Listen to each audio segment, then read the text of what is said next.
السلام علیکم، کیسے ہیں آپ سب؟ امید کرتی ہوں سب خیریت سے ہوں گے۔ تو آج جو ہم ناول پڑھ رہے ہیں وہ ہیں جنت کے پتے، جن کی مصنفہ ہے نمرہ احمد۔ تو لاسٹ ٹائم جہاں سے ہم نے چھوڑا تھا آج ہم وہیں سے سٹارٹ لیتے ہیں۔ وہ بہت تھکی ہوئی پاسپورٹ آفس سے نکلی تھی۔ اسلام آباد سے پنڈی کا اتنا لمبا اور رش بھری سڑک پر تھکا دینے والا سفر کر کے وہ آج پاسپورٹ آفس سے اپنا پاسپورٹ اٹھانے آئی تھی، مگر یہاں علم ہوا کہ جو پاسپورٹ 14 جنوری کو ہی مل پائے گا اور ابھی 14 جنوری میں پورا ہفتہ باقی ہے۔ اسلام آباد میں کوئی تکنیکی مسئلہ تھا، اس لیے اسے پنڈی میں ہی اپلائی کرنا پڑا تھا۔ واپسی پر بھی اتنا ہی رش تھا۔ کچھ شاپنگ کے بعد جب وہ مری روڈ پر آئی تو مغرب چھا رہی تھی۔ سڑک گاڑیوں سے بھری پڑی تھی اور گاڑیوں کا یہ سیلاب بہت سست روی سے بہہ رہا تھا۔ سگنل پر اس نے گاڑی روکی اور شیشے کھول دیے۔ اس کا ذہن ابھی تک پاسپورٹ میں الجھا ہوا تھا۔ یکا یک کوئی اس کی کھڑکی پر جھکا۔ "سونیو، کیا سوچ رہے ہو؟" وہ بری طرح چونکی اور سر اٹھا کر دیکھا۔ وہ وہی تھا، ڈولی۔ ناگواری کی ایک لہر اس کے چہرے پر سمٹ آئی۔ اسے بھول گیا کہ کبھی ڈولی نے اس پر کوئی احسان کیا تھا۔ "ہٹو سامنے سے!" وہ جھڑک کر بولی۔ وہ کھلی کھڑکی میں اس طرح ہاتھ جما کر کھڑا تھا کہ شیشہ اونچا نہیں کر سکتی تھی۔ "لو باجی، میں تو سلام دعا کرنے آئی تھی اور آپ غصہ کر رہی ہو!" اس روز والے سخت تاثرات ڈولی کے چہرے پر نہیں تھے۔ اس کے چہرے پر کراہیت، بڑی معصومیت تھی۔ "ہٹو سامنے سے، ورنہ میں پولیس کو بلا لوں گی!" "ہائے باجی، ڈولی سے ایسی باتیں کرتی ہو!" اور آپ کی تعریفیں کر کر کے ڈولی نے میرا سر کھا لیا تھا۔ اس نے آواز پر سر گھما کر دیکھا تو فرنٹ سیٹ کی کھلی کھڑکی پر ایک اور خواجہ سڑا کھڑا تھا۔ ڈولی کی سیاہ رنگت کی نسبت اس کا رنگ ذرا صاف تھا۔ وہ دونوں ہاتھ کھڑکی کی چوکھٹ میں دیے کھڑا تھا۔ "یہ کون ہو تم؟ تو ہٹو میری گاڑی سے!" اسے ٹھنڈے پسینے آنے لگے تھے۔ "یہ جی میری بہن ہے پنکی، بڑا شوق تھا جی اسے آپ سے ملنے کا، ایک بڑی ضروری بات کرنی تھی جی ہمیں آپ سے." "Get last!" اس نے ہاتھ بڑھا کر شیشہ اونچا کرنا چاہا، مگر پنکی نے اپنا ہاتھ اندر کر دیا۔ ایک دم سے اس کی کلائی سامنے آئی تھی۔ اس کی کلائی پر ایک گلابی سرخ سا کانٹا بنا تھا، جیسے جلا ہو یا شاید برتھ مارک۔ "ہٹو آئی سے! Get lost!" وہ عالم طیش میں شیشہ اوپر کرنے لگی، مگر پنکی نے اس پر اپنے ہاتھ رکھ دیے تھے۔ شیشہ اوپر نہیں ہو پا رہا تھا۔ "باجی ایسے نہ کرو پنکی نال، اس کے ہاتھ زخمی ہو جائے گا جی!" ڈولی نے پیچھے سے کہتے ہوئے ہاتھ بڑھا کر اس کے کندھے پر ہاتھ رکھا تو وہ تیورا کر گھومی۔ اس نے ڈولی کو دھکا دیا اور وہ لڑکھڑا کر چند قدم پیچھے ہٹا تو اس نے جلدی سے شیشہ اوپر چڑھا دیا۔ "اب تم بھی ہٹو ادھر سے، ورنہ میں لوگوں کو اکٹھا کر لوں گی!"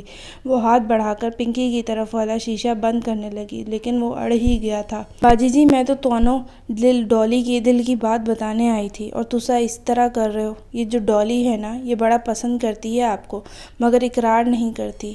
پنکی موضوعی انداز میں بن بن کر ہل رہا تھا۔ پیچھے ڈولی شیشہ بجانے لگا تھا۔ وہ پوری قوت سے شیشہ اوپر چڑھانے لگی۔ پنکی نے لمحہ بھر کو گردن موڑ کر ڈولی کو دیکھا تو اس کی گرفت ذرا ڈھیلی ہوئی۔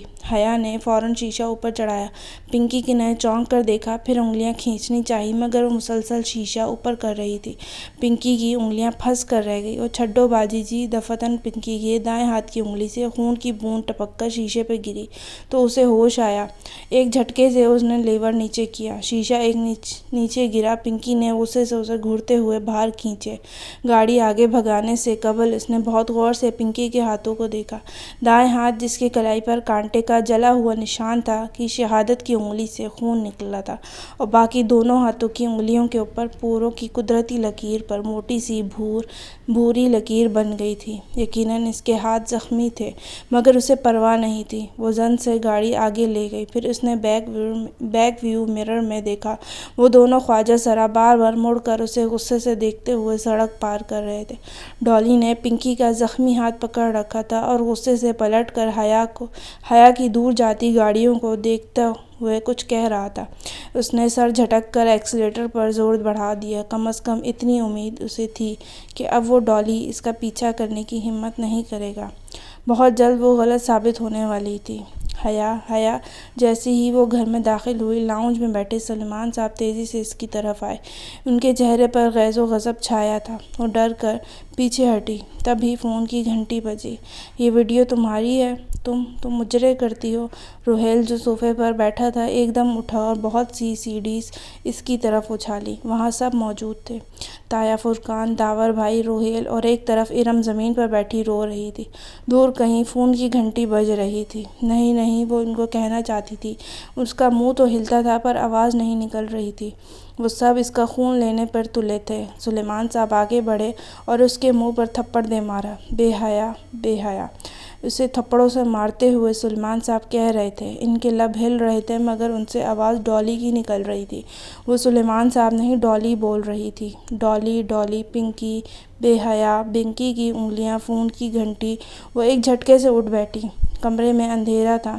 اس نے ہاتھ بڑھا کر ٹیبل لیمپ آن کیا۔ زرد سی روشنی ہر سو پھیل گئی۔ اس نے بااختیار دونوں ہاتھوں سے اپنا چہرہ چھوا۔ سب ٹھیک تھا۔ کسی کو کچھ علم نہیں ہوا تھا۔ وہ سب ایک خواب تھا۔ اوہ خدایا! اس کا سانس تیز تیز چل رہا تھا۔ دل ویسے ہی دھڑک رہا تھا۔ پورا جسم پسینے سے بھیگا تھا۔ فون کی مخصوص ٹون اسی طرح بج رہی تھی۔ ہاں بس وہ گھنٹی خواب نہیں تھی۔ اس نے سائڈ ٹیبل سے موبائل اٹھایا اور چمکتی اسکرین کو دیکھا۔ Private number calling! اور پھر اس نے فون کان سے لگا لیا۔ میجر احمد، میں آپ کے آفس آ کر رپورٹ درج کروانے کے لیے تیار ہوں۔ کل صبح 9 بجے میری گھر کی بیک سائڈ پر موجود گراؤنڈ کے انٹرنس پر گاڑی بھیج دیں۔ شارپ! اوکے! اسے فاتحانہ لہجہ سنائی دیا تھا۔ اس نے آہستہ سے فون بند کر دیا۔ کبھی بھی وہ کسی لڑکے سے تنہا نہیں ملی تھی مگر نہ ملنے کی صورت میں وہ ویڈیو کبھی نہ کبھی لیک ہو جاتی۔ اس خوفناک خواب نے اسے یہ کرنے پر مجبور کیا تھا۔ اسے لگا اب اس کے پاس اور کوئی چارہ نہیں رہا۔ میجر احمد سے تو وہ نپٹ لے گی۔ پلے گراؤنڈ کے گیٹ کے ساتھ توت کا تناور درخت تھا۔ وہ اس سے ٹیک لگائے منتظر کھڑی تھی۔ سرخ اے لائن قمیص، چوڑی دار پاجامہ، اوپر اسٹائلش سا سرخ سویٹر جس کی لمبی آستین ہتھیلیوں کو ڈھانپ کر انگلیوں تک آتی تھی، اور کندھوں پر براؤن چھوٹا سا اسٹول نما شال۔ لمبے بال پیچھے کمر پر گر رہے تھے۔ سردی اور دھند میں وہ مضطرب سی کھڑی تھی۔ ارم یا زارا، اس نے کسی کو نہیں بتایا تھا۔ یہ خطرہ اس کو اکیلے مول لینا تھا۔ دفعتاً اس نے بے چینی سے گھڑی دیکھی۔ 9 بجنے میں 1 منٹ تھا۔ اسی پل ایک کار زن سے اس کے سامنے آ کر رکی۔ سیاہ پرانی مرسیڈیز اور کسی بت کی طرح سامنے دیکھتا ڈرائیور۔ وہ خاموشی سے سر جھکائے آگے بڑھی اور پچھلا دروازہ کھول کر اندر بیٹھ گئی۔ اس کے دروازہ بند کرتے ہی ڈرائیور نے گاڑی آگے بھگا دی۔ تقریباً 1 گھنٹے بعد وہ سیف ہاؤس تھی۔ سفید دیواروں والا خالی کمرہ، درمیان میں لکڑی کی کرسی اور میز جس پر اسے بٹھایا گیا۔ میز پر صرف ٹیلی فون رکھا تھا، باقی پورا کمرہ خالی تھا۔ وہ مضطرب سی گردن گھما کر ادھر ادھر دیکھنے لگی۔ 3 طرف سفید دیواریں تھیں۔ ان میں سے ایک دیوار میں وہ دروازہ تھا جہاں سے وہ آئی تھی، البتہ چوتھی سمت اس کے بالمقابل دیوار شیشے کی بنی تھی۔ دراصل وہ شیشے کی اسکرین تھی جو زمین سے لے کر چھت تک تھی۔ اس نے غور سے اسکرین کو دیکھا۔ اس کا شیشہ دھندلایا گیا تھا جیسے مشین پھینک کر فروسٹڈ کیا جاتا ہے۔ ہر شے اتنی مبہم اور دھندلی تھی کہ وہ بمشکل ایک خاکہ بنا رہی تھی۔ یقیناً وہ شیشہ ایک کمرے کو 2 حصوں میں تقسیم کرنے کے لیے درمیان میں لگایا تھا اور اس کے پار کمرے کا باقی حصہ تھا۔ شیشے کے اس پار کوئی بڑا پرتعیش سا آفس تھا اور آفس ٹیبل کے پیچھے ریوالونگ چیئر پر کوئی بیٹھا تھا۔ اس کا رخ حیا کی جانب ہی تھا۔ اس کا چہرہ واضح نہ تھا۔ خاکی یونیفارم، سر پر کیپ، ٹیک لگا کر کرسی پہ بیٹھا، میز پر رکھی کوئی چیز انگلیوں پر گھماتا ہوا۔ شاید دیکھ بھی اسی کو رہا تھا مگر اس کی آنکھیں واضح نہ تھیں۔ واضح تھی تو بس ایک چیز، اس آفیسر کے گندمی چہرے کے دائیں طرف والے آدھے پر ایک بدنما سی کالک، جیسے آدھا چہرہ جھلس گیا ہو۔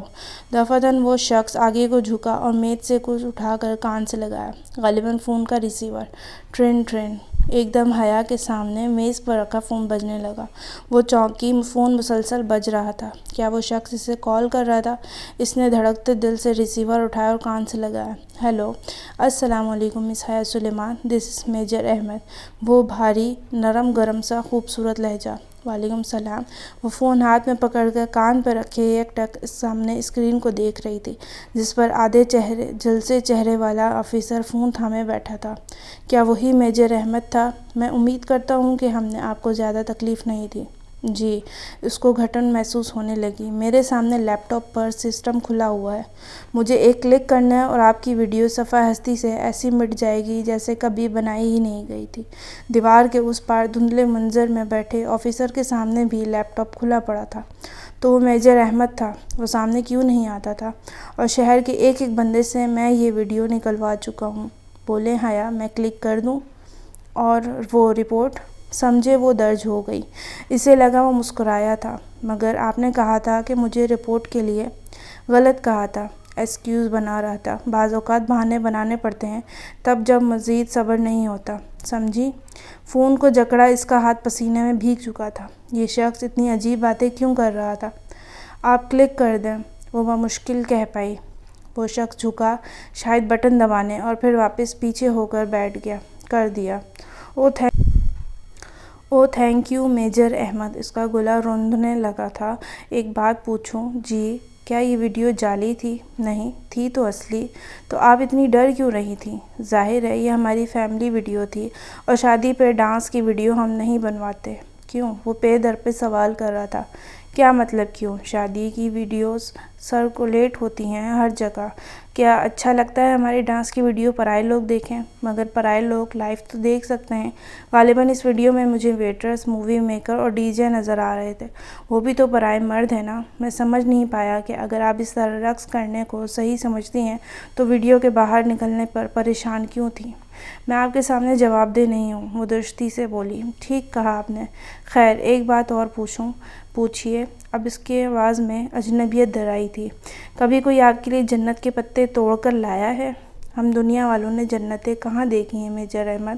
اس کے چہرے پر تلخی رقم تھی۔ تبھی تو ہم دنیا والے جانتے ہی نہیں کہ جنت کے پتے کیسے دکھتے ہیں۔ کبھی کوئی آپ کو لا دے تو انہیں تھام لیجیے گا، وہ آپ کو رسوا نہیں ہونے دیں گے۔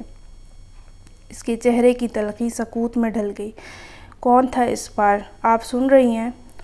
جی جی، وہ چونک کر سنبھلی۔ میں چلتی ہوں۔ وہ ریسیور کان سے ہٹانے ہی لگی تھی کہ وہ کہہ اٹھا، ایک منٹ، ایک آخری سوال کرنا ہے مجھے۔ وہ اٹھتے اٹھتے واپس بیٹھ گئی۔ جی پوچھیے۔ آپ مجھ سے شادی کریں گی؟ اس سے زور کا دھکچا لگا۔ وہ گنگ سی پھٹی پھٹی نگاہوں سے دھندلی دیوار کو دیکھے گئی۔ بتائیے مس حیا۔ اس کے لب بھینچ گئے۔ حیرت اور شوق پہ غصہ غالب آ گیا۔ مس حیا نہیں، مسز حیا۔ ایک ایک لفظ چبا چبا کر بولتی۔ وہ پرس تھام کر اٹھی۔ فون کا ریسیور ابھی تک پکڑ رکھا تھا۔ کیا مطلب؟ وہ واضح چونکا تھا۔ افسوس کہ میرے بارے میں اتنی معلومات رکھنے کے باوجود آپ میرے بچپن میں ہونے والے نکاح سے بے خبر ہیں۔ وہ نکاح جو میرے کزن جہان سکندر سے میرے بچپن میں ہی پڑھا دیا گیا تھا۔ میں شادی شدہ ہوں اور میرا شوہر ترکی میں رہتا ہے، اور آپ کی وہ رشتہ دار فیملی جو کبھی پاکستان آئی ہی نہیں۔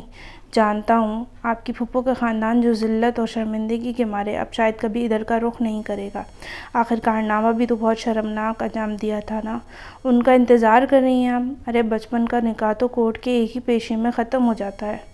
Shirt up just shut up major Ahmed, وہ چلائی۔ آپ کی ہمت بھی کیسے ہوئی یہ بات کرنے کی؟ ارے بھاڑ میں جائیں آپ اور آپ کی وہ ویڈیو۔ آپ بھلے اسے ٹی وی پر چلوا دیں، مجھے پرواہ نہیں۔ میرا ایک کام کرنے کی اتنی بڑی قیمت وصولنا چاہتے ہیں آپ؟ رہا جہان سکندر تو وہ میرا شوہر ہے اور مجھے بہت محبت ہے اس سے۔ اس کے علاوہ میری زندگی میں کوئی نہیں آ سکتا، سمجھے آپ؟ ریسیور واپس پٹکنے سے قبل اس نے سوگواریت بھرا قہقہا سنا تھا۔ پیر پٹک کر وہ دروازے کی جانب بڑھی۔ اسی لمحے دروازہ کھول کر ایک سپاہی اندر آیا جو اسے اندر بٹھا کر گیا تھا۔ اسے فوراً اشارہ کر دیا گیا تھا۔ ملاقات ختم ہو چکی تھی اور حیا کے لیے وہ بے حد تلخ ثابت ہوئی تھی۔ گاڑی آپ کا انتظار کر رہی ہے میم، آئیے۔ وہ راستہ چھوڑ کر ایک طرف ہو گیا۔ حیا نے گردن موڑ کر دیکھا۔ دھند کے اس پار وہ شخص میز پر جھکا کچھ لکھ رہا تھا۔ اسے لگا اس نے میز پر کسی سرخ شے کی جھلک دیکھی ہے، شاید سرخ گلابوں کے گلدستے کی، یا شاید اس کا وہم تھا۔ جس لمحے وہ اپنی پرانی کار کی پچھلی سیٹ پر بیٹھی تو کھلے دروازے سے اسی سپاہی نے ایک سرخ گلابوں کا بوکے اسے تھمایا۔ گو کہ اس کے ساتھ کوئی خط نہ تھا اور وہ پھول بھی ان سفید پھولوں سے قطعاً مختلف تھے۔ پھر بھی اسے یقین ہو گیا کہ وہ گمنام خطوط بھیجنے والا بھی میجر احمد ہی تھا اور وہ اسے بہت پہلے سے جانتا تھا۔ یہ جا کر اپنے میجر احمد کے منہ پر دے مارو۔ اس نے بوکے سپاہی کے بازو میں پھینکا اور دروازہ کھٹاک سے بند کیا۔ گاڑی زن سے آگے بڑھ گئی۔